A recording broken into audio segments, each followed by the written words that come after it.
ओम नमः शिवाय। जय श्री राम। राधे राधे मित्रों, कैसे आप सभी लोग। आशा करता हूँ आप हमेशा की तरह अच्छे से होंगे, कुशल मंगल से होंगे, अपने परिवारजनों के साथ खुशी खुशी जीवन व्यतीत कर रहे होंगे और किसी न किसी पर्सन की सहायता अवश्य कर रहे होंगे। ऐसी दुआएं मनोकामना मैं भगवान से आप लोगों के लिए हमेशा से करता हूँ।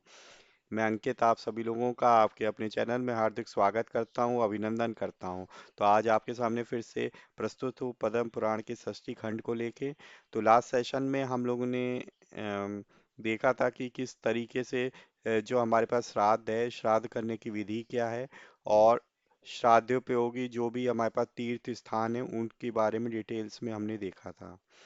आज के इस सेशन में हम देखेंगे चंद्रमा जी की उत्पत्ति कैसे हुई थी, और जो चंद्रवंश है और सहस्त्रार्जुन है, ठीक है, उनकी कीर्ति कैसे फैली।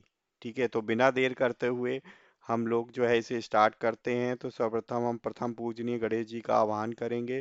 तो जय श्री गणेशाय नमः। वक्रतुंड महाकाय सूर्यकोटि समप्रभा निर्विघ्नं कुरु मे देव सर्वकार्येषु सर्वदा। जय श्री गणपति बप्पा मोरया।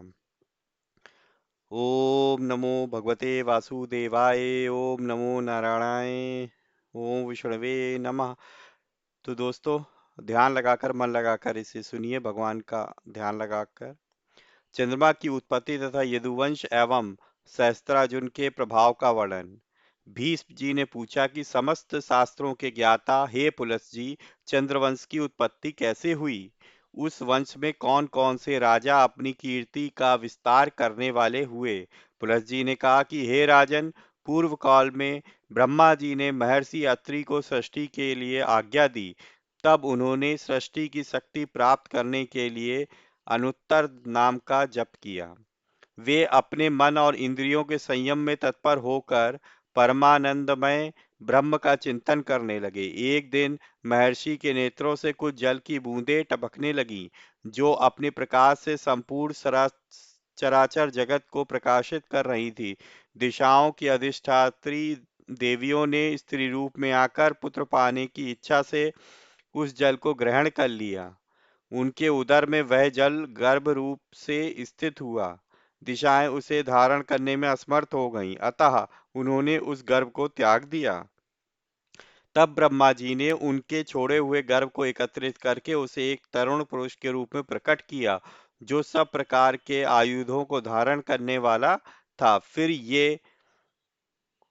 फिर वे उस तरुण पुरुष को देव शक्ति संपन्न सहस्त्र नामक रथ पर बिठाकर अपने लोक में ले गए। तब ऋषियों ने कहा कि ये हमारे स्वामी हैं। तदंतर ऋषि देवता गंधर्व और अप्सराएं उनकी स्तुति करने लगी। उस समय उनका तेज बहुत बढ़ गया। उस तेज के प्रभाव से इस पृथ्वी पर दिव्य औषधियां उत्पन्न हुई। इसी से चंद्रमा औषधियों के स्वामी हुए तथा द्विजों में भी उनकी गणना हुई। वे शुक्ल पक्ष में बढ़ते और कृष्ण पक्ष में सदा क्षीण होते रहते हैं। कुछ काल के बाद प्रचेताओं के पुत्र प्रजापति दक्ष ने अपनी 27 कन्या, जो रूप और लावण्य से युक्त तथा अत्यंत तेजस्विनी थी, चंद्रमा को पत्नी रूप में अर्पण की। तत्पश्चात चंद्रमा ने केवल श्री विष्णु के ध्यान में तत्पर होकर चिरकाल तक बड़ी बड़ी भारी तपस्या की। इससे प्रसन्न होकर परमात्मा श्री नारायण देव ने उनसे वर मांगने को कहा। था चंद्रमा ने यह वर मांगा कि मैं इंद्रलोक में राजसूय यज्ञ करूंगा। उसमें आपके साथ ही संपूर्ण देवता मेरे मंदिर में प्रत्यक्ष प्रकट होकर यज्ञ भाग ग्रहण करें। शूलधारी भगवान श्री शंकर मेरे यज्ञ की रक्षा करें। तथास्तु कहकर भगवान श्री विष्णु ने स्वयं ही राजसूय यज्ञ का समारोह किया। उसमें अत्रि, होता, भृगु, अर्धवयु और ब्रह्मा जी उद्गाता उद, उद्दाता हुए। साक्षात भगवान श्री हरि ब्रह्मा बनकर यज्ञ के दृष्टा हुए तथा संपूर्ण देवताओं ने सदस्य का काम संभाला। यज्ञ पूर्ण होने पर चंद्रमा को दुर्लभ ऐश्वर्य मिला और वे अपनी तपस्या के प्रभाव से सातों लोकों के स्वामी हुए। चंद्रमा से बुद्ध की उत्पत्ति हुई। ब्रह्मर्षियों के साथ ब्रह्मा जी ने बुद्ध को भूमंडल के राज्य पर अभिषिक्त करके उन्हें ग्रहों की समानता प्रदान की। बुद्ध ने इलाके इलाके गर्भ से एक धर्मात्मा पुत्र उत्पन्न किया, जिसने 100 से भी अधिक अश्वमेध यज्ञों का अनुष्ठान किया।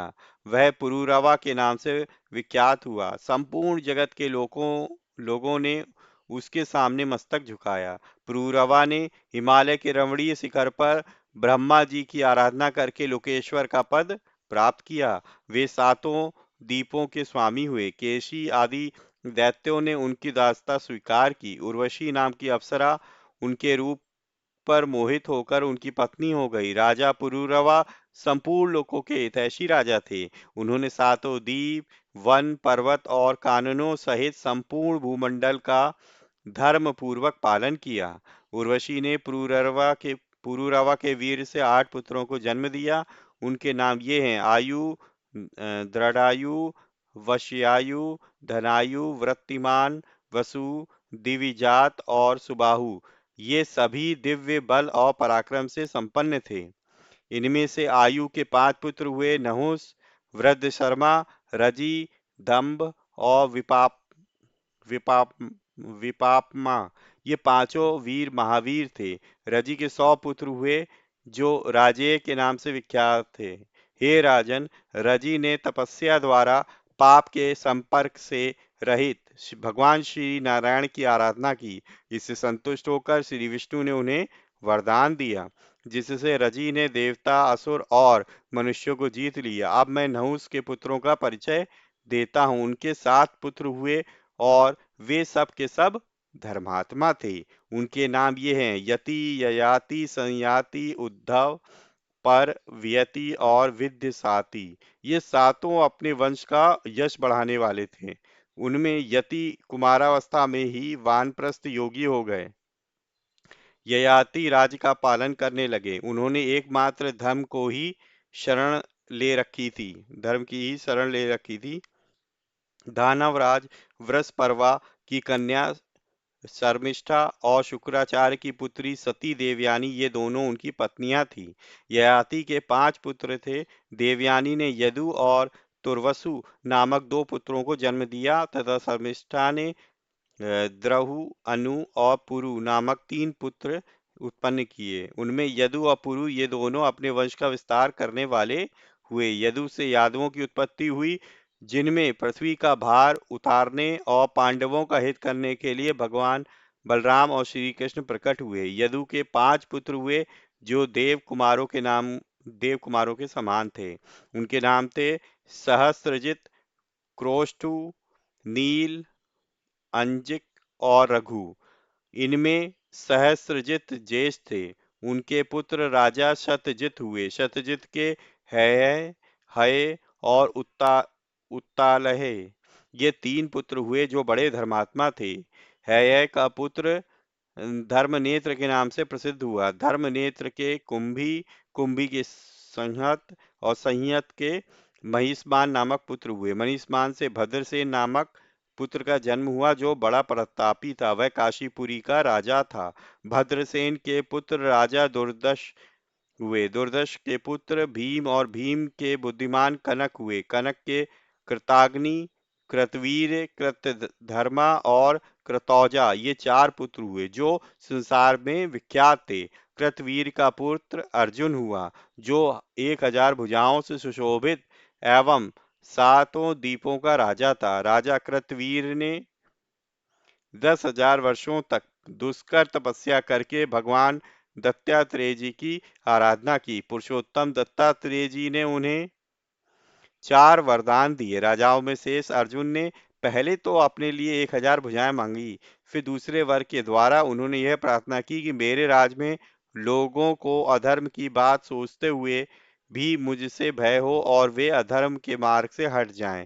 तीसरा वरदान इस प्रकार था: मैं युद्ध में पृथ्वी को जीतकर धर्म पूर्वक बल का संग्रह करूं। चौथे वर के रूप में उन्होंने यह मांगा कि संग्राम में लड़ते लड़ते मैं अपनी अपेक्षा श्रेष्ठ वीर के हाथ से मारा जाऊं। राजा अर्जुन ने सातों द्वीपों और नगरों से युक्त तथा सातों समुद्रों से घिरी हुई इस सारी पृथ्वी को छात्र धर्म के अनुसार जीत लिया। उस बुद्धिमान नरेश के इच्छा करते ही 1000 भुजाएं प्रकट हो जाती थी। महाबाहु अर्जुन के सभी यज्ञों में पर्याप्त दक्षिणा बांटी जाती थी। सब में सुवर्णमय यूप स्तंभ और सोने की ही वेदियां बनाई जाती थी। इन यज्ञों में संपूर्ण देवता सज धज कर विमानों पर बैठकर प्रत्यक्ष दर्शन देते थे।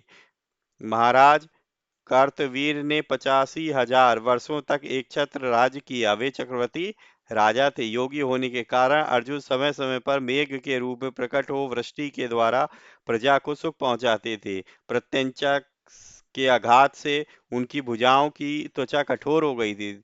जब वे अपनी हजारों भुजाओं के साथ संग्राम में खड़े होते थे, उस समय सहस्त्रों किरणों से सुशोभित शरतकालीन सूर्य के समान तेजस्वी जान पड़ते थे। परम कांतिमान महाराज अर्जुन माहिष्मतीपुरी में निवास करते थे और वर्षा काल में समुद्र का वेग भी रोक देते थे। उनकी हजारों भुजाओं के आलोडन से समुद्र क्षुब्ध होता था और उस समय पातालवासी महान असुर लुक छिपकर निश्चेष्ट हो जाते थे। एक समय की बात है जब वे अपने पांच बाणों से अभिमानी रावण को सेना सहित मूर्छित करके माहिष्मतीपुरी में ले आए। वहां ले जाकर उन्होंने रावण को कैद में डाल दिया। तब मैं पुलत्स अर्जुन को प्रसन्न करने के लिए गया। हे राजन, मेरी बात मानकर उन्होंने मेरे पौत्र को छोड़ दिया और उसके साथ मित्रता कर ली। किंतु विधाता का बल और पराक्रम अद्भुत है, जिसके प्रभाव से भृगुनंदन परशुराम जी ने राजा कार्तवीर की हजारों भुजाओं को सोने की तालवन की भांति संग्राम में काट डाला। कार्तवीर अर्जुन के 100 पुत्र थे, जिनमें किंतु उनमें 5 महारथी, अस्त्र विद्या में निपुण, बलवान, शूर, धर्मात्मा और महान व्रत का पालन करने वाले थे। उनके नाम थे शूरसेन, सूर, धृष्ट, कृष्ण और जयध्वज। जयध्वज का पुत्र महाबली तालजंग हुआ। तालजंग के 100 पुत्र हुए, जिनकी तालजंग के नाम से ही प्रसिद्धि हुई। उन है वंशीय राजाओं के 5 कुल हुए, वीतिहोत्र, भोज, अवंती, टुंडकेर और विक्रांत। ये सब के सब तालजंग ही कहलाए। वीतिहोत्र का पुत्र अनंत हुआ, जो बड़ा पराक्रमी था।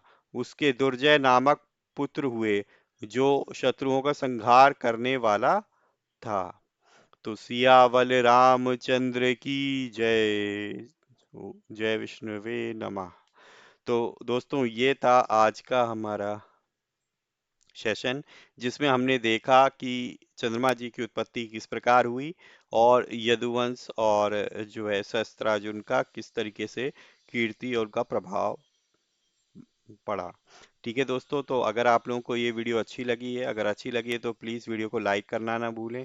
ज़्यादा से ज़्यादा अपने परिजनों मित्रों के साथ शेयर करें, ताकि वो भी इस तरीके की वीडियो का लाभ उठा सकें। नेक्स्ट सेशन में हम देखेंगे कि यदुवंश के अंतर्गत कोष्टू आदि के वंश और श्री कृष्णावतार का वर्णन देखेंगे। अगर आप पहली बार मेरे चैनल पर विजिट किया हो तो प्लीज़ चैनल को सब्सक्राइब करें और बेल आइकन को प्रेस करें, ताकि लेटेस्ट से लेटेस्ट वीडियो की इन्फॉर्मेशन आप तक पहुंच सके। और इसी तरीके से भगवान की भक्ति करते रहिए, अपने परिवारजनों के साथ, मित्रों के साथ खुशी खुशी जीवन व्यतीत करिए। और हाँ, हमेशा की तरह किसी न किसी एक पर्सन की हेल्प करने की जरूर कोशिश कीजिए।